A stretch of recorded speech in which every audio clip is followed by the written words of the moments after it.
화요일 최후 신학 논쟁 내비게이션 202쪽 마태복음 21장 23절에서 27절 최고 신학자들이 준비해온 질문 예수 당신 누구요? 끈질기게 흐르는 사복음서의 관점입니다. 예수 그는 누구인가라는 것이 사복음서를 끌고 가고 있다는 사실 맞지 않습니까? 예수 무슨 권세로 이런 일을 하는가라는 질문이 우습지 않습니까? 지금까지 예수께서 행하시고 대답하신 것이 그 대답인데 바로 그걸 아직까지 모르고 있다는 뜻입니다. 핵심을 건드리면서도 핵심을 보지 못하고 있습니다. 이 질문에 대한 예수님의 논리는 세례 요한이 이해되지 않으면 나를 이해하지 못한다입니다. 왜 이 중요한 공적인 논쟁 때 예수님은 세례 요한으로부터 출발하려고 하실까요? 구약이기 때문입니다. 지금 질문하고 있는 이들이 붙잡고 있는 구약 말입니다. 세례 요한 운동을 어떻게 해석하는가를 대답하지 못하면 설명하지 않겠다는 예수님의 입장인 것입니다. 예수님의 자증적인 설교 요한복음 5장 31절에서 47절을 상기해 보십시오. 예수께서 자신이 누구인지, 왜 이런 일을 하시는지 세례 요한에 대한 입장을 밝히지 않으면 대답을 하지 않으시겠다고 하시고는 사실은 대답을 하십니다. 비유로서. 성경 마태복음 21장 23절에서 27절 예수께서 성전에 들어가 가르치실새 대제사장들과 백성의 장로들이 나와 이르되 네가 무슨 권위로 이런 일을 하느냐 또 누가 이 권위를 주었느냐 예수께서 대답하시되 나도 한 말을 너희에게 물으리니 너희가 대답하면 나도 무슨 권위로 이런 일을 하는지 이르리라. 요한의 세례가 어디로부터 왔느냐 하늘로부터냐 사람으로부터냐 그들이 서로 의논하여 이르되 만일 하늘로부터라 하면 어찌하여 그를 믿지 아니하였느냐 할 것이요 만일 사람으로부터라 하면 모든 사람이 요한을 선지자로 여기니 백성이 무섭다 하여 예수께 대답하여 이르되 우리가 알지 못하노라 하니 예수께서 이르시되 나도 무슨 권위로 이런 일을 하는지 너희에게 이르지 아니하리라. 내비게이션 마태복음 21장 28절에서 22장 14절 두 아들 포도원과 소작인의 비유 혼인잔치의 비유 아들 그리스도가 오기 전 그가 나타나실 것이라는 소식을 전해준 선지자들을 너희 조상들이 죽였다. 그 선지자들을 대표하는 선지자의 전형 엘리야가 재림하였다. 그 아들의 길을 예비하는 사역을 한 세례 요한의 말을 너희가 듣지 않았다. 너희가 세례 요한도 죽인 셈이다. 너희는 그 다음 아들도 죽일 것이다. 이런 뜻의 비유를 읽어보라. 사실 이 비유는 곧 예언이다. 예수님이 자기네 속살을 그대로 드러내자 그 즉시 체포해버리고 싶었지만 주먹이 온다 그러면서 차마 실행하지 못하고 있습니다. 기억이 나시죠? 비유의 두 가지 기능, 예수께서 말년의 비유로 무엇인가를 자꾸 설명하시는 이유를 아셔야만 합니다. 확 깨달아지게 하거나 아니면 들어도 듣지 못하게 하는 두 기능이 비유법이라고 말씀드렸었습니다. 그런데 이 사람들에게는 두 번째 이유가 적용됩니다. 즉, 강팍한 사람들이 맞기는 맞는 말이다. 그렇지만 돌이키면 안 돼. 큰일 나. 절대로 스스로 돌이키지 않을 거다. 돌이켜 회개하면 안 돼. 회개하면 안 돼. 스스로 그러고 있다는 겁니다. 이 사람들의 캐릭터에 딱 맞는 이야기입니다. 성경 마태복음 21장 28절에서 마태복음 22장 14절 그러나 너희 생각에는 어떠하냐? 어떤 사람에게 두 아들이 있는데 맏아들에게 가서 이르되 예 오늘 포도원에 가서 일하라 하니 대답하여 이르되 아버지 가겠나이다 하더니 가지 아니하고 둘째 아들에게 가서 또 그와 같이 말하니 대답하여 이르되 실소이다 하였다가 그 후에 뉘우치고 갔으니 그 둘 중에 누가 아버지의 뜻대로 하였느냐? 이르되 둘째 아들이니이다. 예수께서 그들에게 이르시되 내가 진실로 너희에게 이르노니 세리들과 창녀들이 너희들보다 먼저 하나님의 나라에 들어가리라. 요한이 의의 도로 너희에게 왔거늘 너희는 그를 믿지 아니하였으되 세리와 창녀는 믿었으며 너희는 이것을 보고도 끝내 뉘우쳐 믿지 아니하였도다. 다른 한 비유를 들으라. 한 집 주인이 포도원을 만들어 산 울타리로 두르고 거기에 집 자는 틀을 만들고 망대를 짓고 농부들에게 새로 주고 타국에 갔더니 열매 거둘 때가 가까움에 그 열매를 받으려고 자기 종들을 농부에게 보내니 농부들이 종들을 잡아 하나는 심히 때리고 하나는 죽이고 하나는 돌로 쳤거늘 다시 다른 종들을 처음보다 많이 보내니 그들에게도 그렇게 하였는지라.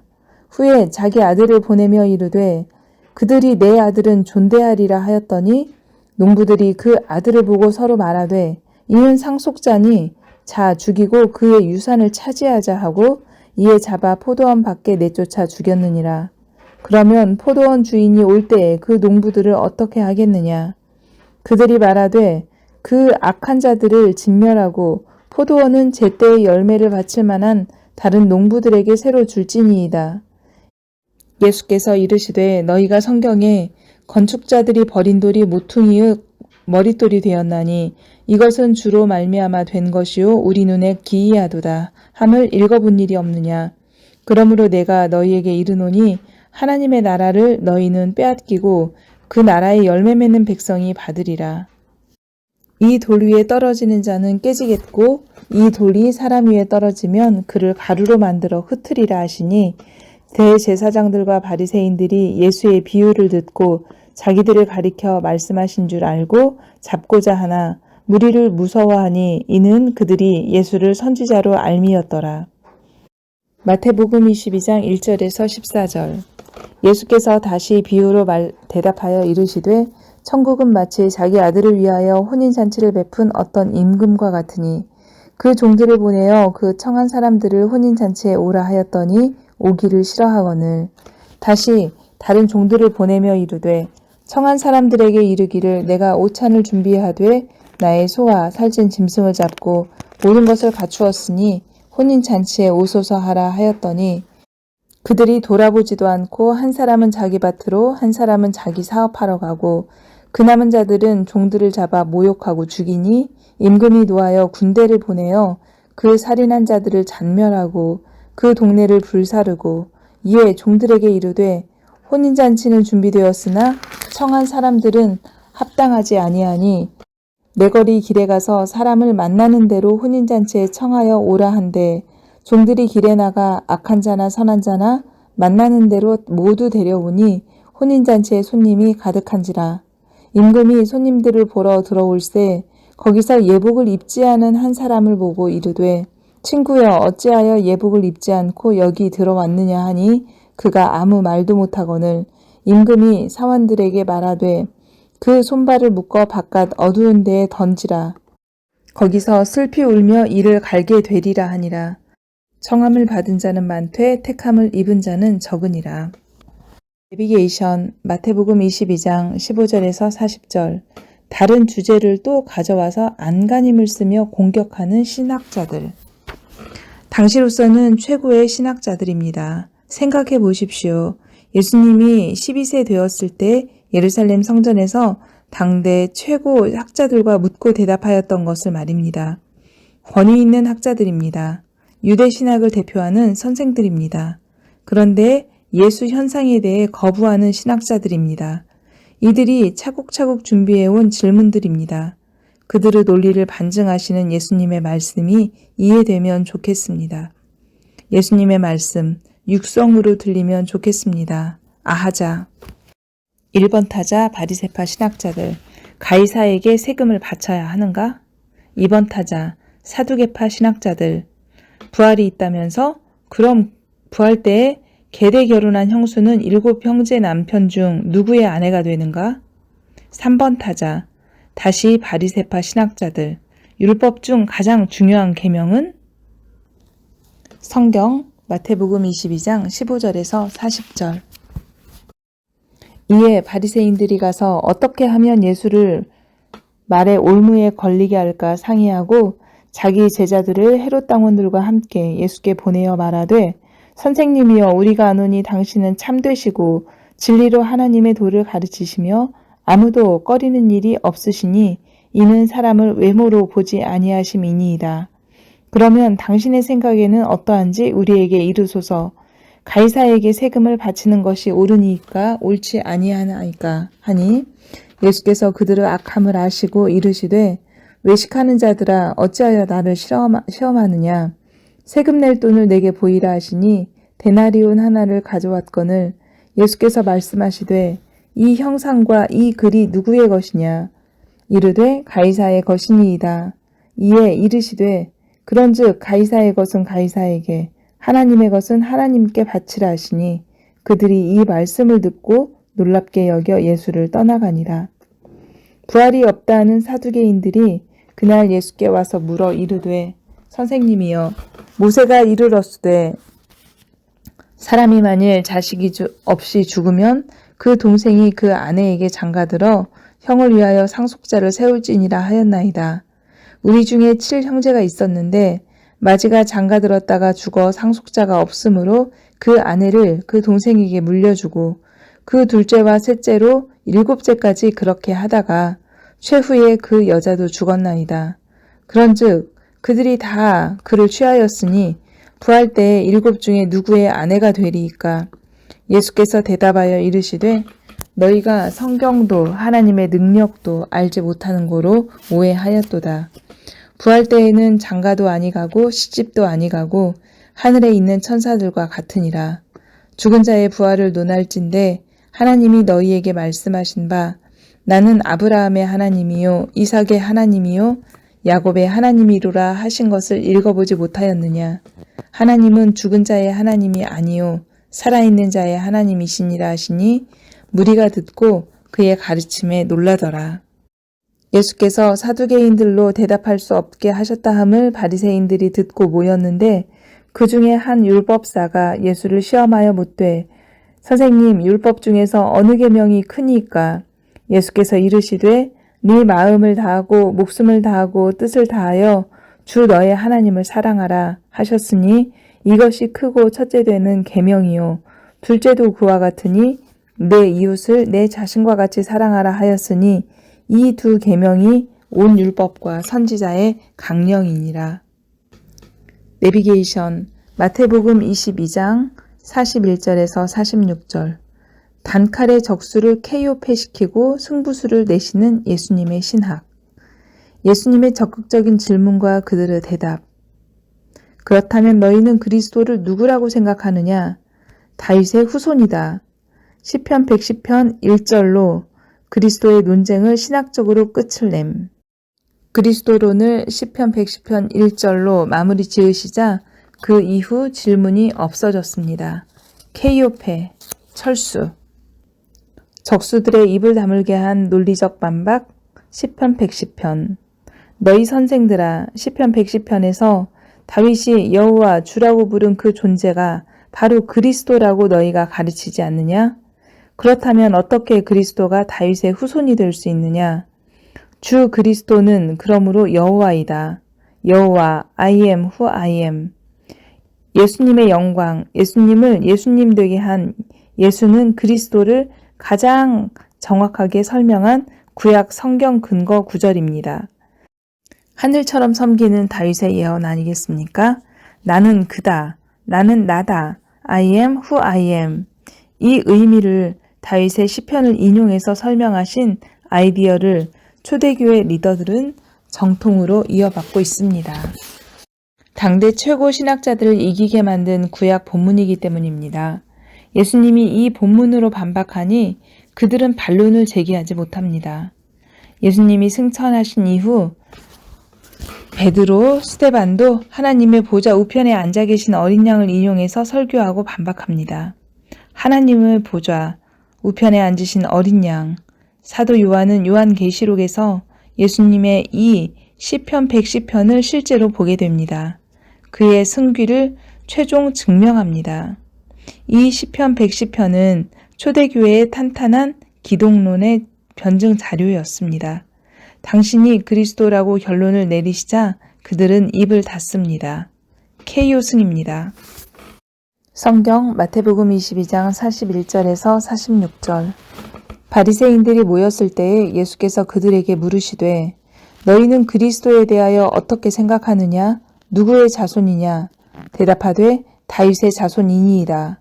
이르시되 그러면 다윗이 성령에 감동되어 어찌 그리스도를 주라 칭하여 말하되 주께서 내 주께 이르시되 내가 네 원수를 네 발 아래에 둘 때까지 내 우편에 앉아 있으라 하셨도다 하였느냐. 다윗이 그리스도를 주라 칭하였은즉 어찌 그의 자손이 되겠느냐 하시니 한마디도 능히 대답하는 자가 없고 그날부터 감히 그에게 묻는 자도 없더라. 내비게이션 마태복음 23장 1절에서 39절. 그러고 나서야 그 일당에 대한 결론적인 심판 발언을 하십니다. 3년간의 그들의 추적과 형태에 대해 결론적으로 입장을 표명하십니다. 또 시편 110편과 계시록 4장에서 5장에 쓰여있는 말씀과 같이 예수께서 종말론적 심판주이심을 땅에서도 드러내는 순간입니다. 가이드. 왜 원수를 사랑하라고 하신 예수님이 당신 원수들을 저주하실까? 제가 성경을 읽으면서 오랫동안 궁금해하던 이슈 중 하나가 바로 이 부분이었습니다. 왜 예수님은 원수를 사랑하라고 하시면서 이 사람들은 이렇게 저주하시는가 라는 질문이었습니다. 그런데 제가 이제야 깨닫게 되었습니다. 예수님은 신학 논쟁을 최종적으로 마치신 후에 심판주로서 심판을 하고 계시다는 사실입니다. 아니나 다를까 이후 이어지는 감난산 강론은 요한계시록 상황의 심판주로서 말씀하신 묵시입니다. 온 세상을 심판할 주제자이심을 예언하시는 예수 계시록입니다. 성경은 참 신비로운 책입니다. 빈틈이 없습니다. 여러분, 정말 마지막 화요일에 있었던 신학 논쟁이 매우 중요하지요. 이제껏 3년 동안 싸우던 적과의 최후 논쟁이니까요. 이 본문 그냥 읽을 수 없어서 설명이 길어졌습니다. 그런데 아래를 보니 또 뭔가 긴 설명이 이럴 수가. 그래도 하자. 성경 마태복음 23장 1절에서 39절. 이에 예수께서 무리와 제자들에게 말씀하여 이르시되 서기관들과 바리새인들이 모세의 자리에 앉았으니 그러므로 무엇이든지 그들이 말하는 바는 행하고 지키되 그들이 하는 행위는 본받지 말라.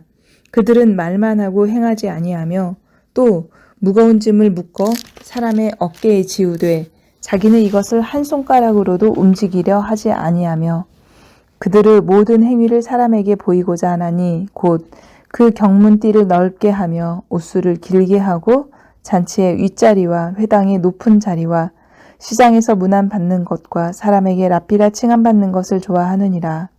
그러나 너희는 랍비라 칭함을 받지 말라. 너희 선생은 하나요. 너희는 다 형제니라. 땅에 있는 자를 아버지라 하지 말라. 너희 아버지는 한 분이시니 곧 하늘에 계신 이시니라. 또한 지도자라 칭함을 받지 말라. 너희의 지도자는 한 분이시니 곧 그리스도시니라. 너희 중에 큰 자는 너희를 섬기는 자가 되어야 하리라. 누구든지 자기를 높이는 자는 낮아지고 누구든지 자기를 낮추는 자는 높아지리라. 화 있을진저 외식하는 서기관들과 바리새인들이여, 너희는 천국문을 사람들 앞에서 닫고 너희도 들어가려 하지 않고 들어가려 하는 자도 들어가지 못하게 하는도다. 화 있을진저 외식하는 서기관들과 바리새인들이여, 너희는 교인 한 명을 얻기 위하여 바다와 육지를 두루 다니다가 생기면 너희보다 배나 더 지옥자식이 되게 하는도다. 화 있을진저 눈먼 인도자여, 너희가 말하되 누구든지 성전으로 맹세하면 아무 일 없거니와 성전에 금으로 맹세하면 지킬지라 하는도다. 어리석은 맹인들이여, 어느 것이 크냐? 그 금이냐? 그 금을 거룩하게 하는 성전이냐? 너희가 또 이르되 누구든지 제단으로 맹세하면 아무 일이 없거니와 그 위에 있는 예물로 맹세하면 지킬지라 하는도다. 맹인들이여, 어느 것이 크냐? 그 예물이냐? 그 예물을 거룩하게 하는 제단이냐? 그러므로 제단으로 맹세하는 자는 제단과 그 위에 있는 모든 것으로 맹세함이요, 또 성전으로 맹세하는 자는 성전과 그 안에 계신 이로 맹세함이요, 또 하늘로 맹세하는 자는 하나님의 보좌와 그 위에 앉으신 이로 맹세함이니라. 화 있을진저 외식하는 서기관들과 바리새인들이여, 너희가 박하와 회향과 근체의 11조는 들이되 율법에 더 중한 바 정의와 긍휼과 믿음은 저버렸도다. 그러나 이것도 행하고 저것도 버리지 말아야 할지니라. 인된 인도자여 하루살이는 걸러내고 낙타는 삼키는도다. 화 있을진저 외식하는 서기관들과 바리새인들이여 잔과 대접의 겉은 깨끗이 하되 그 안에는 탐욕과 방탕으로 가득하게 하는도다. 눈먼 바리새인이여 너는 먼저 안을 깨끗이 하라. 그리하면 겉도 깨끗하리라. 화 있을진저 외식하는 서기관들과 바리새인들이여 회칠한 무덤 같으니 겉으로는 아름답게 보이나 그 안에는 죽은 사람의 뼈와 모든 더러운 것이 가득하도다. 이와 같이 너희도 겉으로는 사람에게 옳게 보이되 안으로는 외식과 불법이 가득하도다. 화 있을진저 외식하는 서기관들과 바리새인들이여 너희는 선지자들의 무덤을 만들고 의인들의 비석을 꾸미며 이르되 만일 우리가 조상 때에 있었더라면 우리는 그들이 선지자의 피를 흘리는데 참여하지 아니하였으리라 하니 그러면 너희가 선지자를 죽인 자의 자손임을 스스로 증명함이로다. 너희가 너희 조상의 분량을 채우라. 뱀들아 독사의 새끼들아 너희가 어떻게 지옥의 판결을 피하겠느냐. 그러므로 내가 너희에게 선지자들과 지혜 있는 자들과 서기관들을 보내매 너희가 그 중에서 더러는 죽이거나 십자가에 못 박고 그 중에서 더러는 너희 회당에서 채찍질하고 이 동네에서 저 동네로 따라다니며 박해하리라. 그러므로 의인 아벨의 피로부터 성전과 제단 사이에서 너희가 죽인 바가랴의 아들 사가랴의 피까지 땅 위에서 흘린 의로운 피가 다 너희에게 돌아가리라. 내가 진실로 너희에게 이르노니 이것이 다 이 세대에 돌아가리라. 예루살렘아 예루살렘아 선지자들을 죽이고 네게 파송된 자들을 돌로 치는 자여 암탉이 그 새끼를 날개 아래에 모음같이 내가 네 자녀를 모으려 한 일이 몇 번이더냐. 그러나 너희가 원하지 아니하였도다. 보라 너희 집이 황폐하여 버려진 바 되리라. 내가 너희에게 이르노니 이제부터 너희는 찬송하리로다 주의 이름으로 오시는 이여 할 때까지 나를 보지 못하리라 하시니라. 내비게이션 206쪽 십자가 죽음까지 2, 3일 남았는데 요한복음은 아직도 반이나 남았으니 백성 무리 성도인 민중 대제사장들과 바리새인 서기관 사두개인 율법사들인 종교 지도자 정적 그리고 제자 이 세 그룹이 예수님이 신경 쓰시는 대상이라고 앞에서 말씀드렸었습니다. 예수께서는 이들과 함께 3년을 지내오고 계십니다. 이제 며칠 남지 않은 시간 안에 예수 행적은 결론을 맺어집니다. 가만히 보면 예루살렘 행, 체포, 십자가 처형, 부활로 이어지는 약 6개월의 실제 사건이 겉에서 흐르는 동안 신경따발 같은 묶음이 그 속에 들어 있었네요. 겉도 겉이지만 이 신경따발 같은 묶음 때문에 요한복음은 아직도 반 정도의 분량이 남아 있는 겁니다. 그것이 무엇일까요? 예수님의 강론들입니다. 죽음, 부활을 지나시며 말없이 그냥 계시지 않습니다. 겉도 클라이막스지만 속도 클라이맥스입니다. 속을 흐르고 있는 강론들이 겉에서 나타나는 사건들의 의미를 박음질하며 잇대어 있습니다. 의미 없이 맥없이 말도 없이 그냥 돌아가지 않으신다는 뜻입니다. 더군다나 그 강론의 의미를 당시 현장에 있던 제자들이 이해했고 소화했고 소화해서 설교가 되었고 그래서 다시 대중들에게 전달되었고 건드리면 나올 만큼 익숙해졌던 그 내용들이 글로 남았고 성경이 되었고 우리가 지금 읽으려는 것입니다. 대중 종교 지도자들에게는 초막절 설교, 수전절 설교, 시편 110편의 그리스도론으로 갈무리하셨고 제자들에게는 감람산 강론, 다락방 강론, 포도나무 강론, 대제사장적 기도로 마무리하셨습니다. 이 강론들을 이해하지 못하면 죽음에서 부활로, 부활에서 교회로, 교회에서 종말까지 이어지면서 생기는 신약 성경 목록들, 사도행전, 서신서들, 요한계시록 이것을 이해하기 어렵습니다.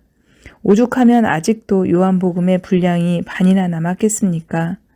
여기까지 성경을 읽어오신 여러분은 어떤 강론들을 더 이해해야 되는지 보이실 겁니다. 제자들에게만 말씀하기 시작하시는 감람산 강론, 다락방 강론, 포도나무 강론, 그리고 예수님의 대제사장적 기도 내용입니다.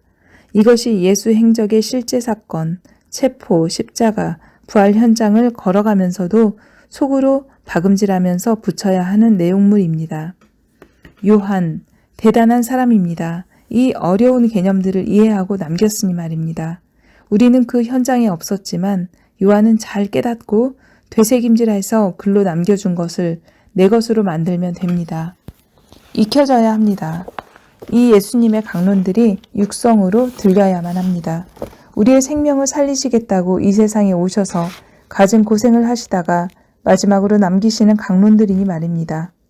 예수님에 대하여 말하라고 하면 우리 죄를 위하여 돌아가신 이 한마디만 말하는 것은 유치부 때는 괜찮습니다. 그러나 집사, 장로, 목회자가 되어서까지도 그 수준에 머물면 억울합니다. 깊이 있는 예수 이해, 그분이 그토록 전달하고 싶었던 메시지를 소화해야 우리 죄를 위하여도 깊어집니다.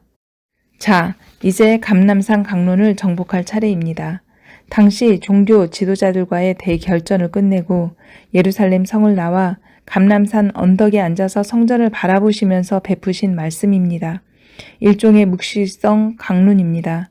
그날따라 유난히 석양에 물들어가는 성전이 아름다웠는지 제자들은 성전을 바라보며 극찬합니다. 그런데 예수님은 예루살렘아 예루살렘아 하시면서 우십니다. 제자들이 얼마나 당황스러웠겠습니까? 예레미야 애가서가 생각납니다. 마태복음 23장 대결론 같은 예수님의 심판의 메시지는 유다 말기 정치인들과 거짓 예언자들 앞에서 끝까지 싸워냈던 예레미야의 메시지입니다. 망한다, 망해, 저주다, 저주. 결국 망해버린 예루살렘 성을 바라보며 울었던 예레미야처럼 이제 40년 후 결국 멸망할 장면을 바라보시고 울고 계시는 겁니다. 돌 위에 돌 하나도 남기지 않고 무너질 것이라고 하시면서 우시는 예수님은 아벨의 피부터 생각나기 시작하십니다. 무슨 피일까요? 세계사 시작부터 지금 여기까지 폭력으로 다스려온 왕에 의해 고난당한 의인의 피입니다. 재물이라는 것이죠. 억울한 죽음입니다. 그러나 이제 두고 보라는 것입니다. 당하고 마는 것이 끝이 아니라는 것입니다. 예수 초림 때는 구원하시나 재림 때는 심판하십니다.